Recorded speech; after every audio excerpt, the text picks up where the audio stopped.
一切的开始。关于冰箱的历史，早期没冰箱，人们会在猎捕或采集到食物后立即吃掉。那时，冷藏食物的概念尚未成型。但当我们的祖先逐渐舍弃游牧的生活方式，不再猎捕食物后，情况开始改变。人们定居下来后，必须想出让食物保鲜的方法，因此许多解决方案随之出现，包括熏制、晒制及腌制食物。中古世纪时，牧场内的壁龛温度够低，足以保存食物。地洞、溪流及池塘一同，房子底下的地窖也相当常见。冷窖适合让易腐坏的食物长期保鲜，食物会被存放在木质或土质的容器中。1834年，一个在英格兰工作的美国人雅可比·帕金斯有了一个新发现。他发现当某些液体蒸发时，会有一种冷却效应。帕金斯要求一群技工来制造一个可证实这个想法的工作模型。果然，这个装置在某个晚上真的产生了一些冰。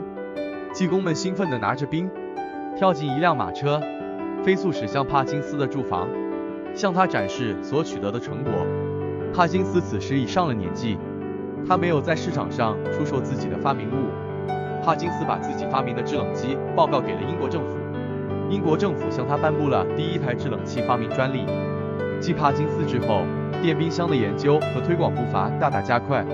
出售发明物的人的生活在澳大利亚的一个苏格兰印刷工约翰·哈里森。1862年，苏格兰人约翰·哈里森在澳大利亚根据帕金斯原理改良研制成第一批冰箱，并成功上市。1879年，德国的工程师卡尔·冯林德发明了第一台家用冰箱。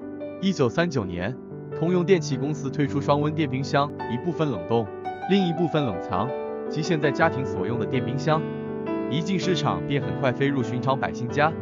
此后，恰如米吉莱所说，自从有了冰箱，人类再也不会为食物变质而发愁了。冰箱的基本作用是制冷，使箱内保持适当的低温。制冷系统一般由压缩机、冷凝器、毛细管或热力膨胀阀、蒸发器4个基本部件组成。制冷剂是一种能在低压下低温沸腾的液体，在沸腾时吸收热量。制冷剂在制冷系统中不断循环。压缩机提高制冷剂的气体压力，造成液化条件。通过冷凝器时凝结液化放出热量，然后通过毛细管时降低压力与温度，再通过蒸发器时沸腾气化吸收热量。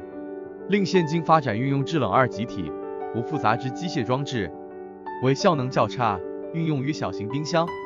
在卡尔·冯林德发明冰箱之后，冰箱得到了进一步的改良和发展。在20世纪初期，冰箱开始出现在一些家庭和商业场所中，成为人们生活和工作中不可或缺的一部分。到了20世纪中期，家用冰箱的普及率逐渐增加，使得食物储存和保鲜变得更加容易和方便。现代的冰箱不仅可以冷藏食物和饮料，还可以提供冰块、开水和冷冻等功能。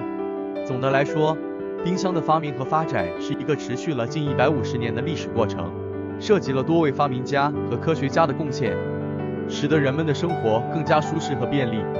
日本的冰箱品牌有很多，其中一些知名品牌如下：松下 Panasonic。 松下是日本的知名企业，旗下的冰箱产品拥有优秀的品质和先进的技术，同时还融合了日式风格和人性化设计，深受消费者的喜爱。东芝 Toshiba。 东芝是一家日本知名企业，其冰箱产品具有优良的品质和技术，同时还注重节能和环保，是消费者信赖的品牌之一。日立 Hitachi。 日立是一家日本著名的电子企业，旗下的冰箱产品具有先进的技术和优质的品质，同时还注重人性化和智能化设计，广受欢迎。三菱电机 Mitsubishi Electric。 三菱电机是一家日本知名的电子企业，其冰箱产品具有创新的设计和优质的品质，同时还拥有智能化控制和节能等特点。小松制作所 Komatsu Ltd。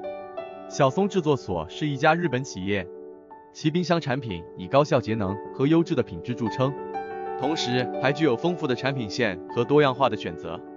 以上这些日本的冰箱品牌，既有优秀的品质和技术，又注重节能和环保，同时还融合了人性化和智能化设计，能够满足消费者不同的需求和喜好。还有很多国际大牌，如西门子、LG、三星、惠而浦等等。随着科技的发展，变频技术被引入到冰箱中。变频技术可以根据冰箱内外温度、环境湿度、食品储存量等因素进行智能调节，从而达到节能、降噪、保鲜等效果。变频技术可以通过智能调节压缩机的转速来控制制冷效果，从而达到更高的节能效果。